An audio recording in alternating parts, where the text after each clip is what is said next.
Hey guys, well, GPT vision has been making waves and turning heads. Did you realize that there's a world of open source multimodal AIs that rivals our ChatGPT vision? And the cherry on top, they are absolutely free. But that's not all. Imagine an AI that not only views your uploaded video, but also shares insight while your video is running. Intrigued by that? Well, you are in for a treat today as I will unveil some groundbreaking AI gems you should not miss. Let's dive right in. So starting off with our first update, which is on Google AI. Now it seems to me that it has rolled out for me. So right now I'm actually able to use Google AI with Google Docs, Google Sheets, and all the other Google apps, right? So if it's rolled out for you, you should be able to see this icon here, help me write. And when you click on it, it will allow you to start prompting and you can start typing things inside this prompt box over here. So if you highlight the words and you click on the pencil, it will also show you a list of commands and also a custom prompt section. This might look somewhat different in Google Sheets, Google Slides, and the other Google apps, but roughly you should be able to find that function within all the other Google apps. So this function is really helpful, especially on Docs. Now I have only tried out on Google Docs. I haven't tried out on the other Google apps yet, but it seems to be working really well. Because I could, in fact, like for example, I could highlight a portion of my text over here and I could get it to summarize, change my tone up a little bit, shorten, elaborate, and even to increase the word count, right? So I can do things like proofread this passage, right? And it will just look at these two paragraphs that I've highlighted and proofread it, right? And it will return me with the results. So I can choose to replace or I can choose to insert it below, and I can even kind of like refine with the following list of commands again. And then the other thing that I find it really useful is when, let's say, for example, you wanted to add another celebrity. Like, for example, in this article, it's about celebrities that had bought NFT before, right? So we could actually just highlight these two portions and I could just say something like, give me more celebs who bought NFTs in the same tone of voice and format. All right, and it will start giving me the generation. Right, so it might take a little while, but I can choose, right? So basically, as you can see here, same format, 7, 8, right? And then it just carries on 9, Paris Hilton, 10, Snoop Dogg, and so on, right? So I could choose to just insert this and I could just format it up myself. So you can see that it's really useful, especially if you use Google Docs a lot. Do give it a try. It's absolutely free right now. I don't know if they will ever ask you to pay for it. But the other AI that is going to rival this is our Copilot by Microsoft, which uses the GPT large language model, if I'm not wrong. And that will allow us to also use Word docs and Excel sheets, right? And you're able to use the AI in those Microsoft Office as well. Moving on, ChatGPT Voice. So if you didn't know, in order to use ChatGPT Voice, you will need to download the ChatGPT app. You won't find this function in the web version of ChatGPT, unfortunately. So I stupidly waited for this function, wondering when it will ever be rolled out for me, until I realized that everyone is actually already using it. So I hope you don't make the same mistake as me, but you can go ahead and download it. I will be just demonstrating one example, and I'll also show you how to install it. So you can just look on the screen here, and then I will just run you through how to install it and also run a demo. So I'll be demonstrating on my iPad, and I'll just try to just display on the screen right here, right? So that you can see what I'm doing. So basically what you need to start doing is to go to your app store, right?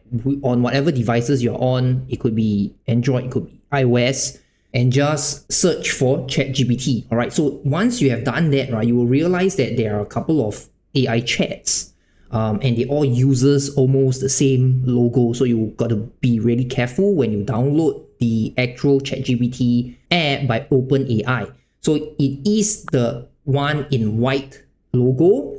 So beware of the ads because it is actually featuring another AI chat that almost uses the same logo as OpenAI. So it's teal in color. So do not click on that because if you click on that, it will just go to the wrong app. Okay. In this case over here, go to the ChatGPT one and you can then start downloading it. So I have already downloaded it. So I'm just going to demonstrate how it works. But once you come in here, feel free to just download it. All right, I've already downloaded it. So I'm just going to head over to my app over here and start a new chat. So to set this up, there's a couple of settings that you need to turn on. Okay, so the first thing is that once you go into the app, right, they will ask you for your credentials. You need to log in with your Google account or whatever. Once you are logged in, I'm not sure if the normal ChatGPT users you're able to use the full functions, but ChatGPT Plus users will be able to toggle between GPT 3.5 and GPT 4, just like the web version. Okay, so you can see here that you can toggle between both. However, ChatGPT 4 on the app only has two different modes. The default mode, where you can actually upload, take pictures, use the multimodal function, as well as the browse with Bing mode. Okay, so you can only use these two modes. There's no ADA here. I'm not sure if DALL-E is going to come here because maybe I don't have access yet, but there is no ADA and there's no plugins, right? You can only use plugins and ADA on the web version. Okay, so just take note of that.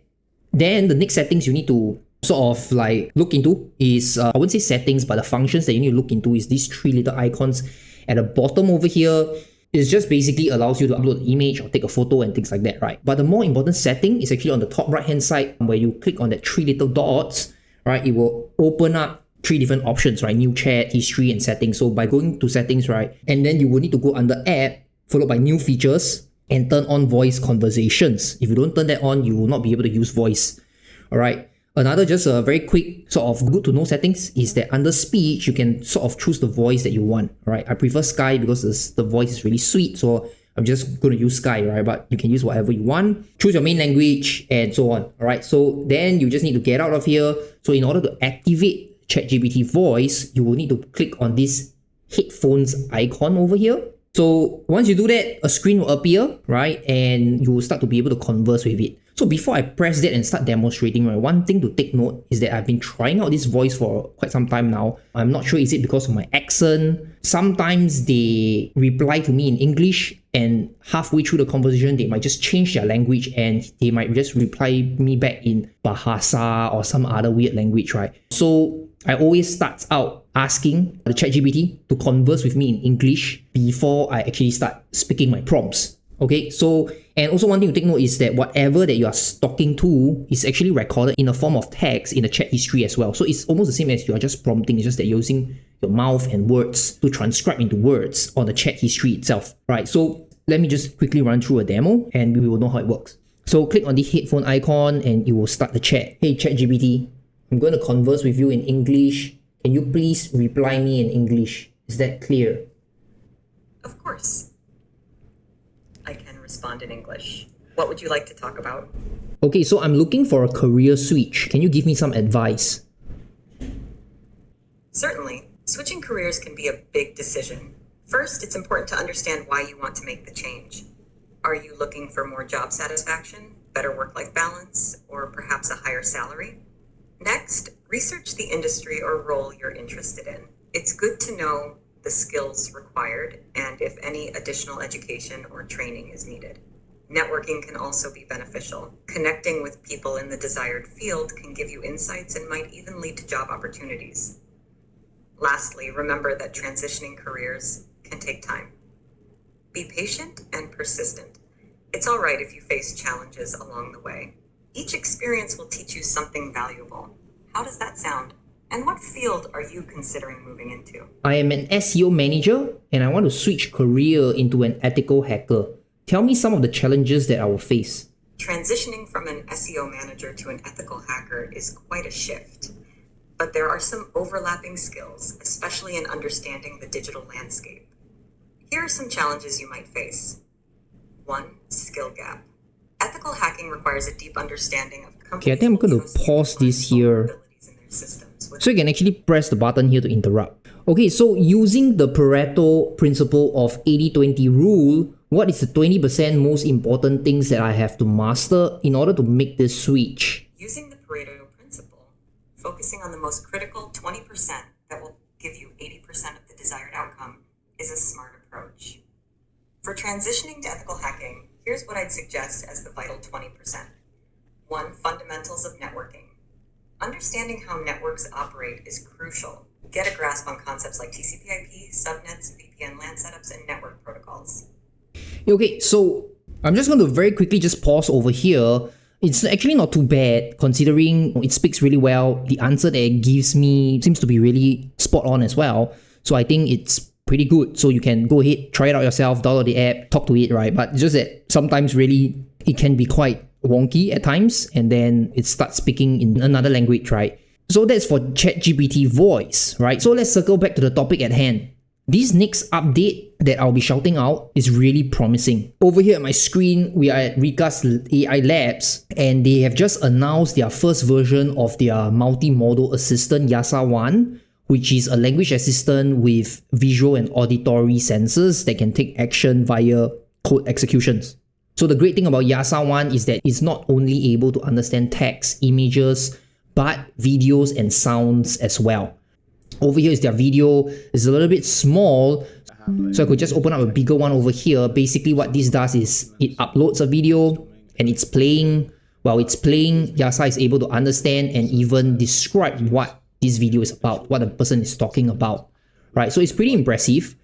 So YASA 1 is not only able to do videos, but they are also able to explain pictures and images, right? So over here is a geometric diagram. It's able to explain it pretty quickly and accurately, okay? And then at the same time, it's also able to recognize audio, voices, and recordings as well. So you can just upload your audio files and it's able to tell you what is the audio file talking about, right? YASA 1 is pretty powerful, but unfortunately, I'm not able to test it out because it is still in closed beta. I'm not so sure if they will do it in the open beta style. So in other words, we can't really download their code from GitHub and just use it and run it locally to try it out. You will need to contact their developers, maybe to get the access to their API key. So currently, we are not able to do that at all because it's closed beta. Okay, that said, doesn't matter because the next one is also pretty awesome. And the model that I'm talking about is our LLaVA 1.5 model. So this is an open source model that is actually developed by 4 promising Chinese developers. And it's already said to be able to rival the ChatGPT 4 vision, right? You will be able to go to their GitHub link over here to download the code, and you will be able to run it locally on your PC, right? So in today's example, I'm just going to demonstrate very quickly using their demo version over here. I'll put all these links in the description below so that you can try it out yourself. The experiment that I'm going to be running is just going to take this white paper over here that is actually kind of like a couple of these scientists, right?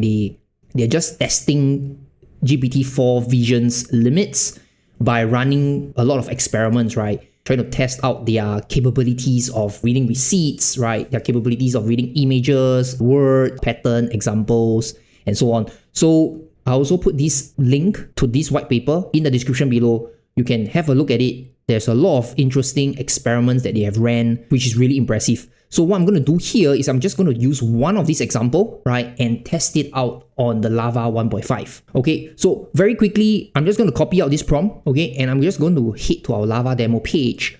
I'm going to upload the image. So as you can see here, the image is the exact same one from the white paper, right, which shows object 1, object 2, and this circled item. So what we are testing this multimodal AI on is to see whether they are able to recognize all these objects. Okay, and I'm just going to paste the prompt over here. Okay, and I'm just going to run it. Okay, so it says here object 1 is a bottle of water. Okay, because it's transparent, it's a water.